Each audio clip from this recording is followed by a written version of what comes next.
Oi, gente, bem-vindos a mais um episódio do Mom Talk. Eu espero que vocês estejam gostando desses episódios que eu tô fazendo. Se vocês não conhecem o que é o Mom Talk ou quem sou eu, já tem vídeo aqui que eu deixei no canal. Eu também coloco alguns cortes no meu Instagram, então vão lá assistir. Espero que vocês gostem, compartilhem.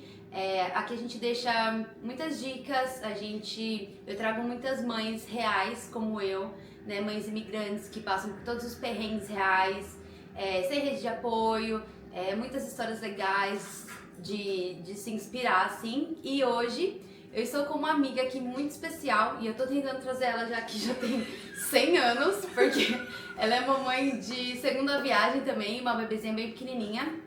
Mas conseguimos, e ela é uma pessoa muito interessante, finalmente! Muito interessante, gente, vocês não têm noção. E ela não sabe do potencial dela. Bom, eu acho que ela sabe, mas tá meio escondido. Eu quero saber hoje se está desabrochando essa flor.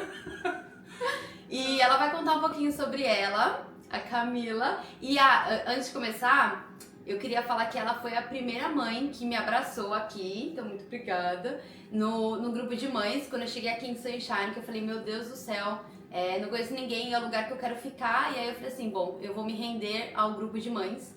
E ela foi a primeira que me respondeu, e daí a gente se encontrou, e a partir disso eu fui conhecendo outras pessoas, então muito obrigada. E se apresente, quem é você, de onde você veio, quanto tempo você está aqui, e fala um pouco do seu lado profissional também. Vou voltar um passo atrás, como eu te conheci. A gente se conheceu, você estava na praia com teus dois meninos com uma Copacabana. E eu com a minha bebezinha, tinha o quê? Uns 6 meses. 6 meses, aham. E hoje eu pensei assim, nossa, a Carol é a minha heroína, porque ela belamente assim foi embora, desmontou aquela Copacabana. Um menino uma hora tava chorando, mamando, e o outro chorando, e ela carregando tudo. E eu, gente do céu, se a Carol consegue, eu vou conseguir. Ela é, sabe, eu sempre te disse isso, né? Ela era minha heroína, assim, da mãe que eu queria que eu Da mãe ser. polvo. Nossa, cara, incrível. Mas enfim, eu sou Camila. Qual era a pergunta mesmo? A cabeça da mãe. Já começou. Quanto tempo você tá aqui na Austrália? Vai fazer 9 anos. Tá, como que você chegou aqui? Você só falou, vou ir pra Austrália? Qual que foi? Eu nunca pensei em morar na Austrália. A Austrália tava fora do meu mapa totalmente. Eu vim pra cá porque eu conheci o meu marido. E nossa história é meio engraçada. Eu tava morando na Espanha e eu fazia doutorado lá. E aí lá eu frequentava um grupo de meditação que a coordenadora era australiana. E aí, um belo dia, eu recebo uma mensagem no meu Messenger do Facebook, dizendo assim, oi, temos essa pessoa em comum, ela me falou que você era uma pessoa divertida e ativa, e eu estou procurando alguém com uma mentalidade espiritualizada para construir uma relação. Do nada.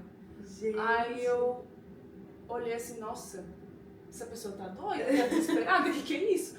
Aí era a coordenadora do grupo, né, a australiana. E aí eu liguei pra ela e falei, olha, que história é essa? Eu não sabia que você era cupida. Aí ela riu e falou, olha, não é má ideia, ele é uma pessoa muito bacana.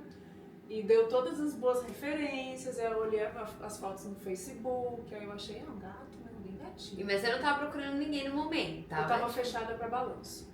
Totalmente fechada pra balanço. E eu tinha falado com Deus, Carol.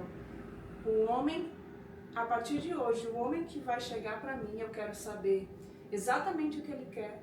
E eu não quero ter nenhum contato físico com ele antes de eu conhecer ele bem.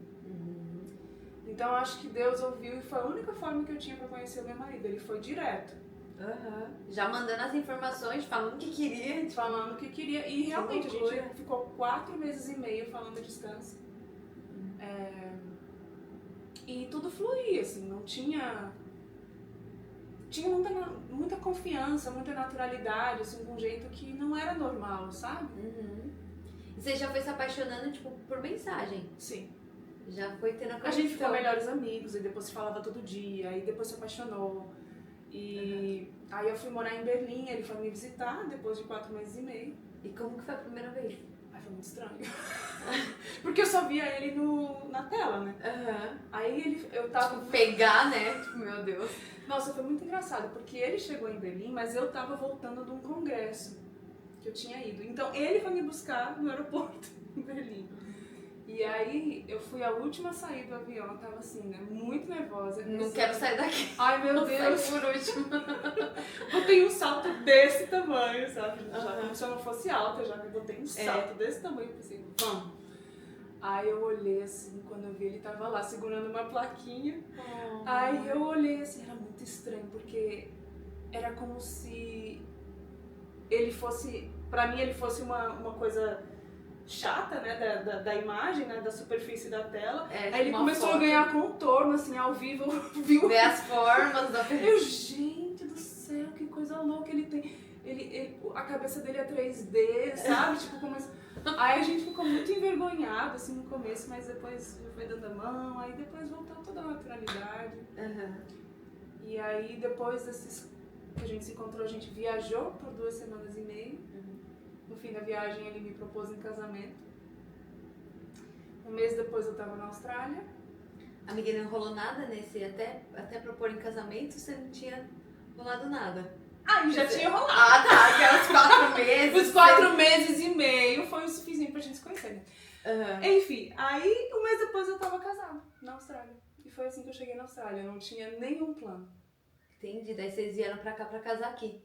Sim. Que louco. Só. Vertemos.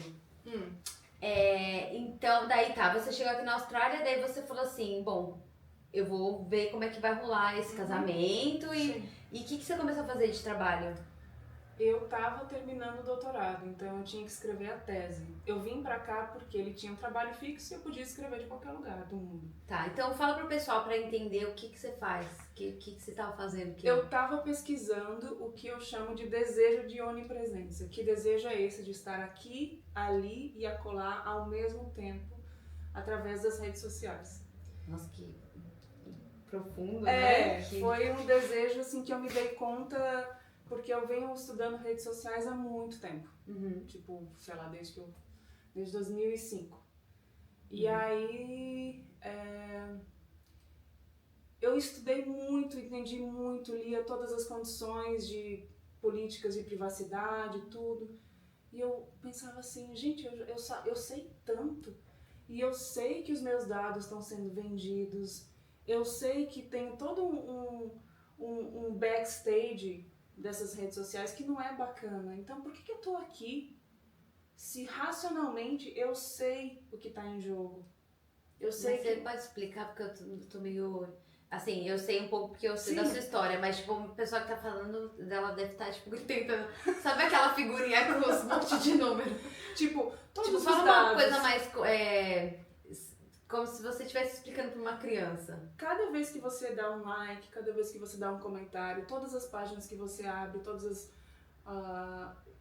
os textos que você publica, os posts, tudo gera rastros digitais. Esses rastros são combinados e mapeados e essa informação é vendida para criar nichos publicitários e alimentar a máquina de publicidade que vai te dar anúncios personalizados e ao mesmo tempo usar os seus dados privados. Os interesses das pessoas vão rastreando conforme você vai, tipo, gostando das coisas e tal. Isso. Tá. Em resumo, os nossos dados são uma mina de ouro, hoje em dia. É o principal mercado, a principal moeda que a gente tem hoje em dia, são os nossos dados. Tanto é que a IA tá aí, né, usando tudo que tem. E é um mercado trilionário. Então esses dados, eles alimentam muita coisa. E eu tinha noção do que estava acontecendo. E eu me perguntava, mas se eu sei disso, por que eu continuo na rede social? Por que eu ainda estou no Facebook? Por que eu ainda estou no Instagram? Aí eu me dei conta que não era uma coisa lógica. Não era uma resposta irracional. Era um desejo. Era um desejo de estar aqui e acolá. Era um desejo de ser mais que o próprio corpo. Era um desejo de poder abraçar o mundo, sabe? E ter essa onipresença. Então foi por aí assim que eu comecei a pesquisar, sabe? Tá, e você, no seu estudo e nas suas pesquisas, tipo, o que é? Eu acho tão interessante, assim, que eu fico, tipo, viajando. Mas o que você pesquisa? Você pesquisa o comportamento humano? Qual que é o tipo de pesquisa? Eu pesquiso o comportamento humano. Eu sou jornalista com mestrado em psicologia social. Então eu tô sempre olhando os padrões. E o que leva as pessoas a fazer o que elas fazem, isso? Eu coleto, basicamente o que eu faço é assim, eu sou uma rata de redes sociais. Agora não tanto porque eu já desativei o Instagram, mas enfim, por uns 10 anos eu fiquei só coletando informação, observando e coletando padrões de postagem, padrões de comportamento. Então eu coletei muito material, que lógico, não posso falar porque senão vai tirar o anonimato da pessoa, né? Então foi uma coleta assim muito mais de observação. De muitos tipos de postagens, muitos tipos de pessoas, enfim, tudo. Isso. E aí eu coletei todo esse material, aí eu procuro as regularidades, as coisas que se repetem, os padrões. Aí a partir disso eu fui entendendo que existem certas formas de se colocar na rede social que falam muito sobre um desejo, né? De ser visto, de ser amado, de ser validado. Mas também de conectar, tipo assim, eu gosto muito de postar coisas na rede social também para as pessoas do Brasil fazerem parte do crescimento e dessa coisa de, tipo, às vezes você, como é que eu posso falar? Conseguir mudar um pouco, assim, porque eu gosto dessa coisa de câmera, gosto dessa coisa de, tipo, de comunicação, mas essa coisa de você também mudar a diária que você tá fazendo, porque eu, no meu caso, sou agente de viagem, mas eu gosto dessa área. Eu acho que o caminho pra mim, eu não consigo estudar um teatro tendo 2 criancinhas em casa no momento, que é o que eu fazia quando eu era criança. Então um caminho pra mim mais fácil é se comunicar na rede social, que é o que engaja mais. Tipo, então tem muitos lados, né, da moeda. Muitos lados da moeda. E é isso, é esse desejo de conexão mesmo, né, que é o que move o ser humano. E infelizmente ou felizmente ele está sendo, o formato dele está sendo encapsulado, como é que eu vou dizer a palavra? Ele está, aqui não vem a palavra em português, Carol, fico pode falar em inglês, pode falar. Ele está enquadrado num formato que é muito voltado para fazer dinheiro, né? Então, assim,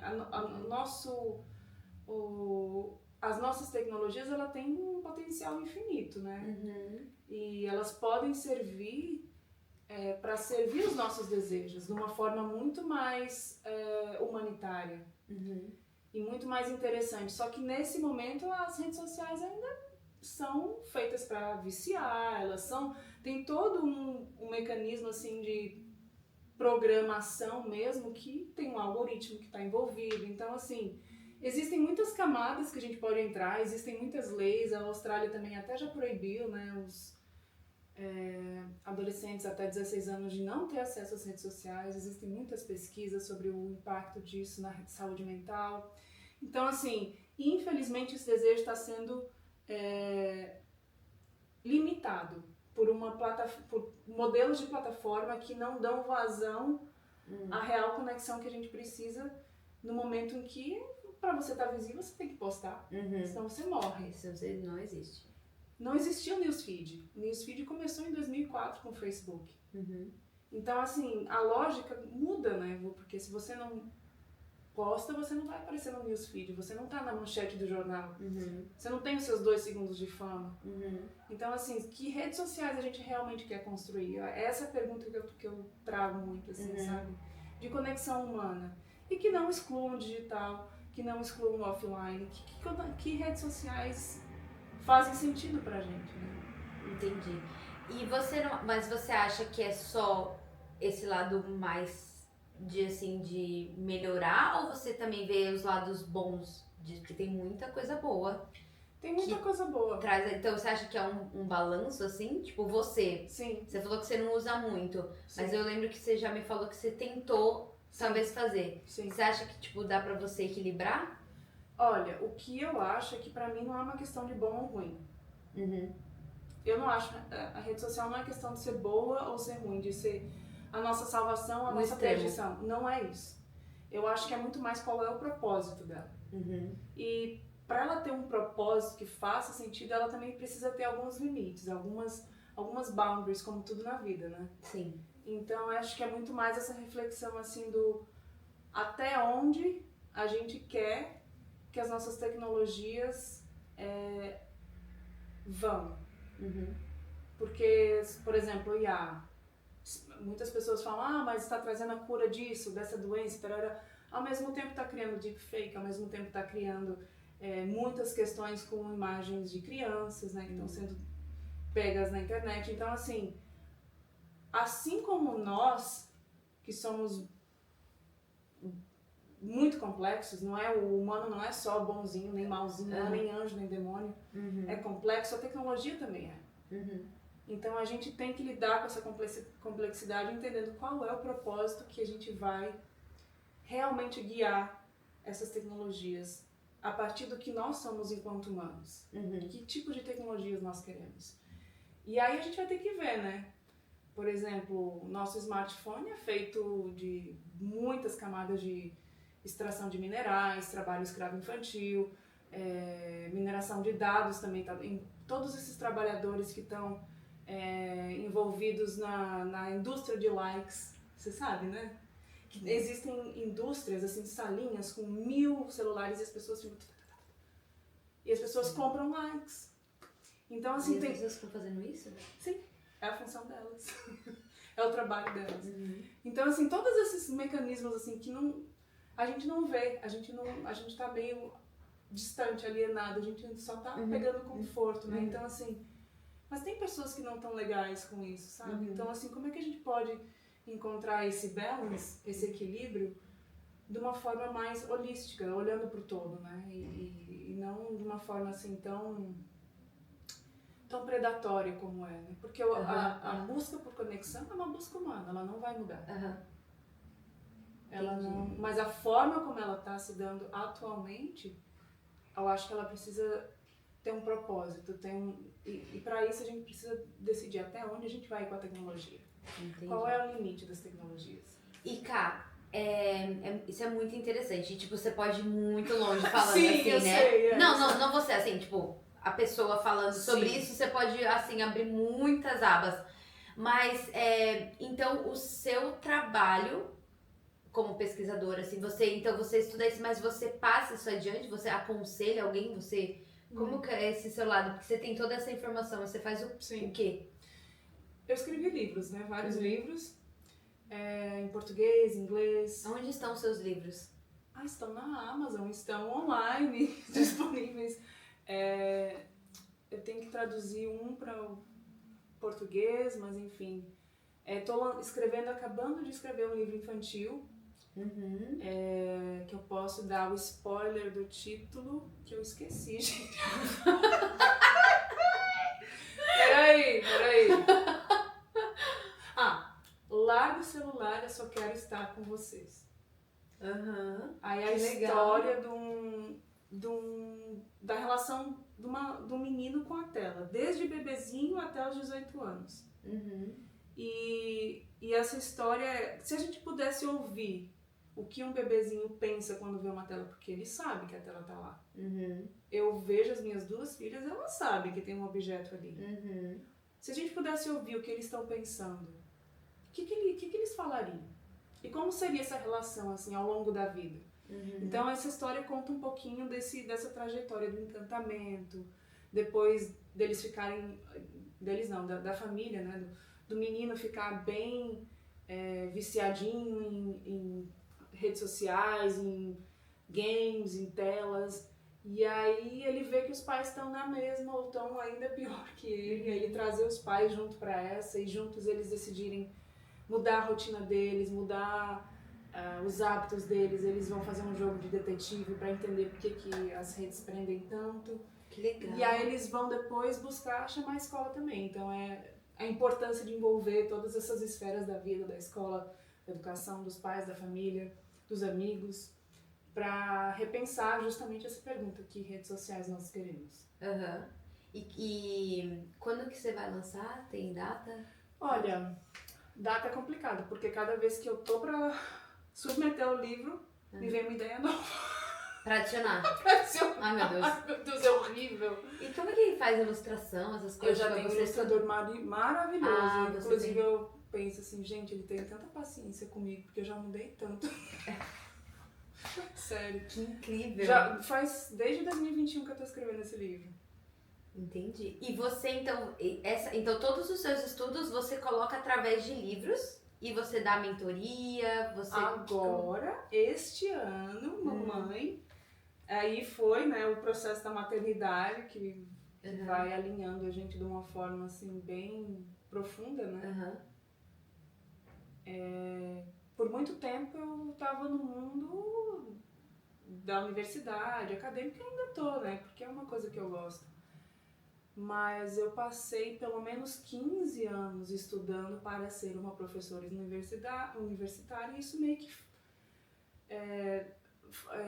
molda a sua identidade, assim, sabe? Então foi um processo, assim, de eu mesma desconstruir isso, sabe? Entender que, poxa, eu sou muito mais do que só a Camila acadêmica. Eu posso ser várias versões várias de você. versões, e eu sempre fui assim, sabe? Eu sempre fui muito multi. Então, assim, foi muito bom. A maternidade, assim, me permitiu realinhar essas camadas de Camila, né? Geminiana aí, que tem muitas. E aí, finalmente, eu abri o meu próprio negócio. Ano passado, já tô com um cliente bem interessante, e eu ofereço consultoria em educação tecnológica, educação midiática, crio cursos, mentorias, falas, palestras, workshops. Então, assim, tá começando. Entendi. Então vamos falar pra ela Mas abrir eu o Instagram dela e começar a postar essas coisas. Ai, né? Sim. Tu sabe que eu até voltei depois que... Olha só como a Carol me inspira. Ela não tem noção. Ai, que pobre. É verdade, é verdade. Tu fez aquele vídeo da TK Maxx? Aí, olha só, a minha mãe no Brasil me mandou o vídeo dela, sem saber. Ela conhecia a Carol, mas a minha mãe não lembrava que era a Carol. Aí eu olhei aquele vídeo, gente, a Carol é demais. Eu tenho... Carol tá famosa. Eu vou reabrir o meu Instagram, porque eu achei tão legal o que tu fez, a forma como tu fez, que me inspirou. Só que aí eu fui abrir, eu não sei onde é que eu deixei a senha, não sei qual... Gente, vamos botar uma cabeça nova aqui, ó. Mas é o segundo filho, amiga. Calma, você vai voltar. Você vai voltar. Vai voltar. Mas tem o do business, que é Rewire, né? We Wire. Posso deixar depois. Vamos colocar aqui. Ela vai me escrever. Mas assim, eu posto muito pouco. E o meu eu tava postando com mais frequência. Cara, comecei a postar em 2019 bastante, assim, sobre esses negócios. Cara, se eu tivesse continuado, eu já tinha estourado. Então, é uma coisa muito interessante. E você pode pegar um dia e fazer vários vídeos e só deixar os cortes. Eu vou ter que me inspirar em você, tem que aprender, amiga. Eu espero que é pra isso que a gente tá aqui, pra gente se inspirar umas nas outras, né? É verdade. Tu, a Clara, a Bia, todas essas pessoas cada uma inspiram, você também. Nossa, assim, inteligente. Eu não tenho essa inteligência, essa conversa coisada, fala bonito. Por isso que a gente só entrevista. O pessoal fala bonito. Mas eu vou te entrevistar e você vai falar bem bonito também. Eu não sei. Ô, amiga, só pra terminar, então você tem os livros, você tem mentoria e tal. Então, se a pessoa quer entrar em contato com você, ela pode mandar uma mensagem, se ela quiser uma conversa, tipo, pra ajudar os filhos em casa? Sim. Pode entrar em contato através do meu Instagram. Eu posso deixar também o meu contato, o e-mail, né?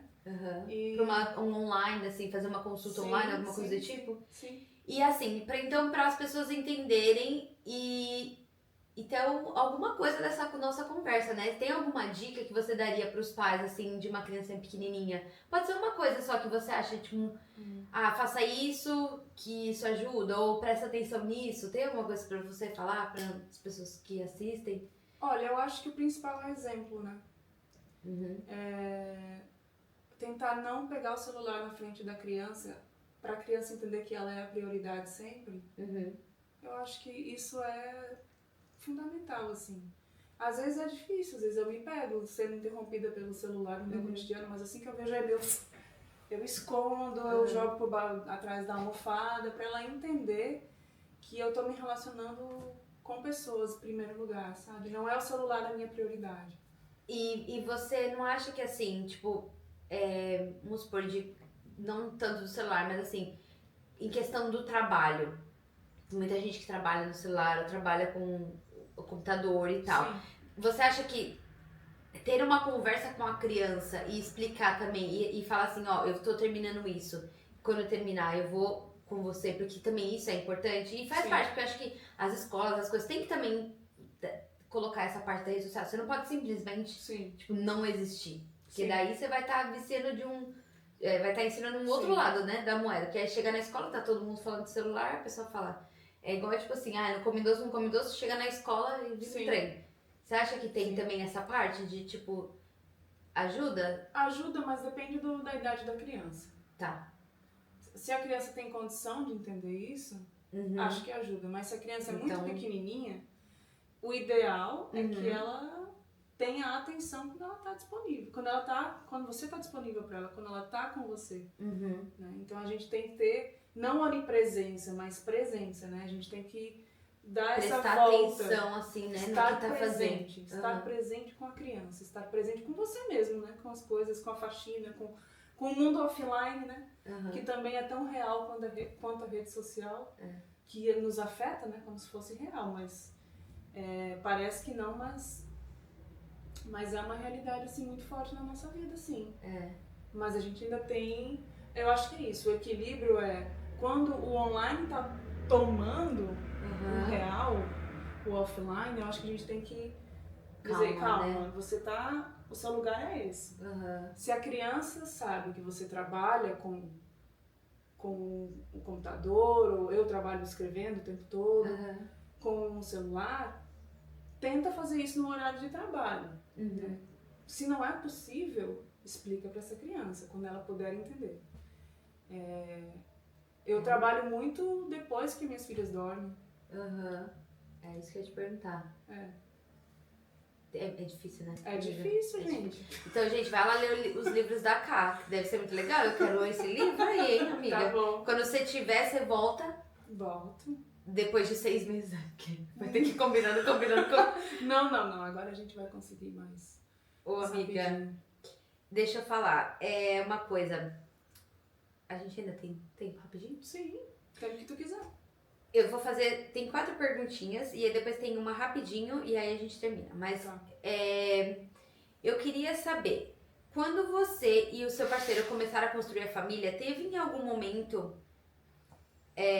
que a diferença cultural apareceu de um jeito que te pegou de surpresa? Tipo assim, uma coisa que era óbvia e pra ele não passava na cabeça ou vice-versa? Tipo essa coisa cultural. Muitas. Pode citar uma ou duas coisas? Tipo... sei lá, quando eu vou cortar o tomate, eu tiro só a tampinha, sabe? Aquele redondinho, né? Ele corta um naco na frente e um naco na bunda. E deixa só um trocinho assim de tomate. Eu ficava chocada com aquilo, né? E aí, quando vai pegar o papel toalha pra secar, usa 2 de uma vez só. E eu pego só um. Então, assim, eu acho que o brasileiro tem muito essa coisa do ser resourceful, como é que a gente fala em português? Utilizar ao máximo as coisas, sabe? Até porque a gente vem de uma... Tudo mais difícil, né? Meus pais vieram de uma...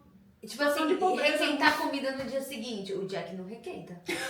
Não requenta comida. Eu como as comidas, tipo, 2, 3 dias, às vezes, tipo, sabe?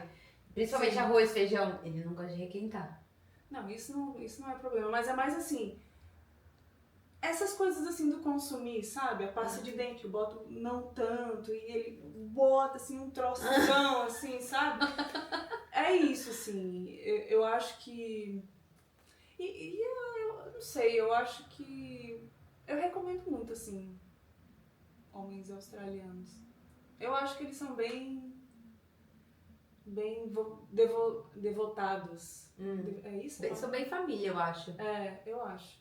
Que a Ká, né, nós duas, a gente tem assim, como as outras nossas amigas, elas têm parceiros brasileiros, então por isso que eu queria, tipo, perguntar algumas coisas pra você, se você acha. Sim. E tem alguma coisa que você faz e ele reclama? Tipo, Eu algum deixo costume? eu tenho meus sapatos pela casa, eu esqueço. Mas mais não cultural, né? Mais do Camila mesmo. Mas Camila, cultural? Caramba. Você fala alto? Não. Ele reclama disso? Não. Não? Então, acho que é só eu. Eu falo português com ele e às vezes ele reclama, eu não tô entendendo, fala inglês. Eu não, presta atenção. Fala devagar, você vai entender. Mas eu acho que no começo mais, cara. Hoje em dia não. No começo era mais difícil entender, sei lá, que a gente tem um jeito mais caloroso, mais aconchegado, sabe? E as coisas, quando eu cheguei, não que ele é muito carinhoso, mas talvez a forma como ele fazia esse carinho era diferente, sabe? Então demorou pra eu entender isso. A gente é mais tato, você acha? Tipo, mais... Ele é muito tato também. Então não é nem isso, mas como é que eu vou te dizer? É mais no nível das ideias também, sabe? No como expressar em público, não em público, sabe? Essas coisas assim. É mais o público e o privado. Você acha que ele é mais recatado, assim? Ele é mais reservado. Eu acho o australiano bem mais reservado que o brasileiro. Mas quando se junta a brasileirada toda, a gente fala muito alto. A gente fala muito alto. Gente, o Jack toda hora fala, tô do seu lado, não precisa gritar. Mas não tô gritando. E o Koa igual, amiga. O Koa fala alto e ele fala, meu Deus, Koa, tá falando muito alto. Mas ele fala mais alto que eu. Eu falo, gente, fala baixinho, eu tô aqui. Ele fala alto. Gente, ele tem a voz de professor, né? Ele é professor também, olha só, 2 professores. Ai, meu Deus. Enfim. Essas meninas que se seguram. Vem pra casa da tia, pode vir. Vai pra casa da tia. Não vou nem falar isso. Ele fala, vai namorar, não vai dar certo. Tem 2 e 2, né? Pelo menos vão ser bons meninos. Sim, match total. Outra coisa. Ser mãe brasileira, criando os filhos num contexto australiano, muda a forma como você educa ou você sente que você vai criando um próprio jeito, misturando assim essas duas culturas? Tem coisa que você abre mão, que você fala, não é muito do meu jeito, mas também, né, não sou só eu. Tem isso? Tem. Eu acho que tem tanta coisa boa aqui. Eu acho tão maravilhoso, assim, educar filhos aqui, porque... Eu acho que eles são práticos, você acha? Sim, uma coisa ruim é a comida. Porque eu acho que a gente tem que comer arroz e feijão. E muitas vezes é lanchinho, não, é coisa mais industrializada. Então isso eu acho que é uma coisa que tanto eu quanto a gente concorda, a gente sempre puxa mais pro lado cozinhar e fazer as coisas, né? Mas assim, o que eu vejo é que as crianças aqui podem andar desgrenhada, não tem pressão social para andar toda arrumada. Os aniversários são em parquinhos ou coisas na natureza, sem aqueles exageros de festa, assim, sabe? Isso eu acho muito bom. É muito libertador, eu acho, para uma criança poder viver a infância, assim, se sujar, de se jogar e brincar como quiser, sabe? Então, eu gosto de arrumar minhas meninas, porque é tão bonitinho, né? E elas gostam de se arrumar. Mas, por exemplo, eu nunca coloquei brinquinho nelas, porque na cultura australiana não se coloca brinco. Precisa, lá as crianças já nascem já furando a orelha, né? E aqui, tipo, eles esperam a menina virar pré-adolescente, como se fosse um ritual de passagem pra adolescência, sabe? Então, assim, eu acho bonito, sabe? Tem uma inocência, assim, na cultura que eu acho muito legal pras crianças. Eu acho, eles são mais sutis, mas a gente já é mais... Que eu sinto saudade também, sabia? Desse... Sim, eu gosto também. Eles vão pro Brasil, agora a gente tá indo em agosto. Eu quero só ver como é que vai ser a zona com os primos. Ai, que delícia. Nossa Senhora. Tá, mais uma. Aí vamos falar um pouco dessa parte de se perder um pouco na maternidade. Teve alguma fase que você sentiu que você, profissional, escritora e tal, ficou meio de lado? E como foi voltar pra isso? Se é que você já voltou completamente, assim? Gente, eu acho que pra se achar tem que se perder, né? Uhum. Então eu sou muito grata, assim, por ter me perdido na maternidade, porque, como eu te disse, foi o que me realinhou, sabe? Acho que se eu não tivesse sido mãe, eu estaria ainda buscando aquela posição acadêmica na universidade, tarará, tarará, tarará, tarará, e não teria me dado conta do caminho, assim, que eu quero realmente fazer pra minha vida. Então, às vezes eu sinto falta de ter mais tempo pra me expressar, pra fazer as coisas que eu quero, pra fazer vídeos e coisas assim, que é um desejo meu. Que vai vir. Que vai vir. Mas ao mesmo tempo, se eu não tivesse tido as minhas filhas, eu não teria catalisado as mudanças que eu preciso. Total, comigo Sabe? também. Então, assim, pra quem acha que maternidade pode ser um empecilho à profissão, que não tem filhos, ou que, eu tenho medo de ter filhos porque vai atrapalhar a minha vida profissional, eu diria, não é isso que atrapalha a tua vida profissional. Muito pelo contrário, os filhos eles vão catalisar, eles vão te dar força, vão te dar propósito, vão te dar meta, porque o tempo é limitado, né? Então, assim, você vai ter que focar. Então, várias coisas que eu tinha estagnado, agora estão saindo. Então, mas eu acho que assim, tipo, eu acho que os nossos filhos colocam, eu já falei em outros vídeos, a gente muito mais perto do nosso propósito, Sim. que foi o que aconteceu comigo. Mas aí, como que coloca isso, parece de uma maneira tão brusca, que às vezes a gente fica ansioso, a gente querer fazer as coisas acontecer muito rápido e daí não dá atenção, tipo assim, aí a gente fica se culpando, porque agora eu sei o que eu quero, mas também não dá pra fazer tão rápido como se você não tivesse filho. Não. Então tem que ter um pouco de, tipo, calma, né? Respira. Porque você já se achou, agora você precisa do tempo. Antes você não sabia e tinha tempo, Nossa. agora você... Isso é tão importante que você tá falando. A gente tem que ter essa sabedoria, sabe? Essa sabedoria do tempo. E entender que o tempo é importante. A gente não precisa fazer tudo como se tivesse solteira. Porque mesmo que não tivesse filho, a vida de casado já é outra demanda. Né? Então, assim, o tempo tem processo, né? E a gente vai ter que viver isso. E os filhos vão te ajudar a viver isso de uma forma, assim, muito mais potente, eu acho, sabe?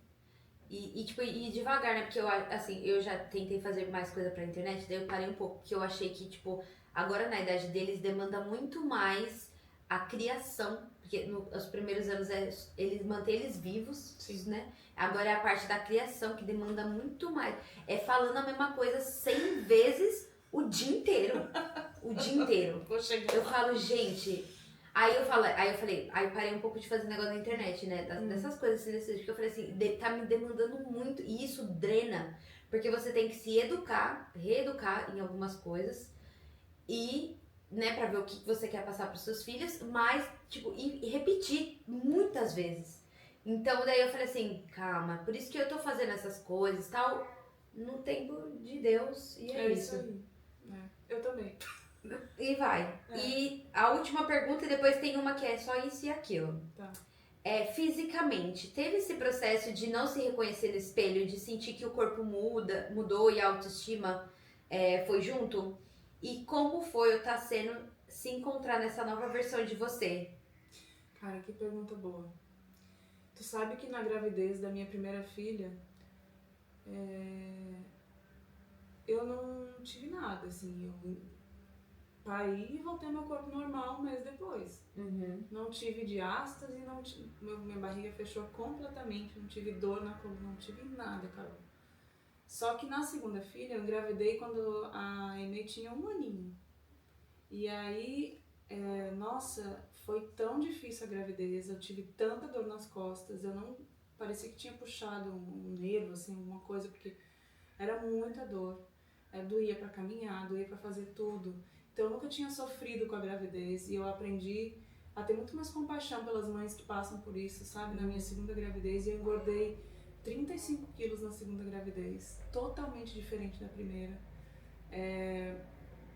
Cheguei aos 100 quilos, perdi 20, ainda tem uns 15 aí que estão me incomodando. E demora a segunda, parece, eu senti, né, pra mim. O corpo demora mais pra voltar. Mas em geral, assim, você se sentiu então muito mais... É muito mais a mudança, né? Mais brusca. Até porque eu tô com 39, né? Então não volta mais tão rapidinho, não. E assim, outra coisa que eu me dei conta, Carol, e isso eu acho que é importante, assim. Eu tava olhando, semana retrasada, eu acho, passada, as fotos do nosso casamento. E eu tava, foi em 2017, eu tava magrinha, bonitinha, linda, sabe? E eu lembro que naquela época, lá, eu não me sentia bonita. Eu pensava, eu sou muito magra, eu preciso engordar, eu preciso... Então, assim, não importa a fase que a gente tá, eu acho que a mulher é muito educada a não se sentir bonita como ela é, a não se sentir satisfeita com aquilo. A gente é muito crítica, né, muito, com a gente. Muito, tem muita pressão por beleza sobre a gente, sempre insatisfeita. E ela, olha, ela é maravilhosa. Aí, quer saber? Eu decidi hoje, com os meus 15 quilos a mais, eu tô linda. Porque quando eu tiver 80 e tantos, eu vou olhar pra trás e vou pensar a mesma coisa. Olha como eu tava bem. Então, assim, emagrecer eu vou, não é nem... E se cuidar, né? Se cuidar. É bom. Não porque daí, não é nem essa coisa do emagrecer, é do se cuidar, do se sentir bem no próprio corpo. E, seja com 70, com 90, com 100 quilos, o corpo que você se sente bem, eu vou fazer. E já estou fazendo, já estou fazendo exercício e tal. Mas assim, em primeiro lugar, eu me amo como eu sou hoje, sabe? Essa é a conclusão que eu cheguei. Como fala? Maduro? Maturidade? Que traz isso, né? Nossa, pra que como que eu me achava...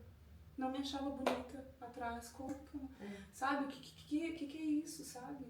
Então, eu liguei bem o F, sabe? E aí, que a gente sou nunca vai estar 100% também, né? Ô, amiga, a última agora é assim, isso aqui, eu vou falar duas coisas, daí você fala o que você prefere. Tá bom. Mas você é linda, maravilhosa, diva. Ela é Obrigada. alta, bem modelo. E aí eu fiz uma sessão de foto dela grávida. Gente, ela sempre falou, ai, eu tô isso, eu tô aquilo, eu não sei o quê. Aí é isso, é a questão de se cuidar pra gente se achar a melhor versão. Sim. Porque também não é esculhambar, né? Sim. Mas também é maravilhosa. Então não tem o que reclamar. Seu bebê tá chorando. Então, Sim. café da manhã brasileiro ou café da manhã australiano? É só isso ou aquilo. Que é o café da manhã brasileiro? Gente. Tipo um pão de queijo, um pão francês com requeijão. Ai, amiga, eu acho que eu tô no australiano, com um pãozinho com Australiano. avocado. Um eggs benny. Tá, escrever de manhã ou à noite? se eu puder de manhã. Mas em geral Mas à a noite. vida real, ser chamada de escritora, professora ou de mãe? Mãe. Rotina ou flexibilidade?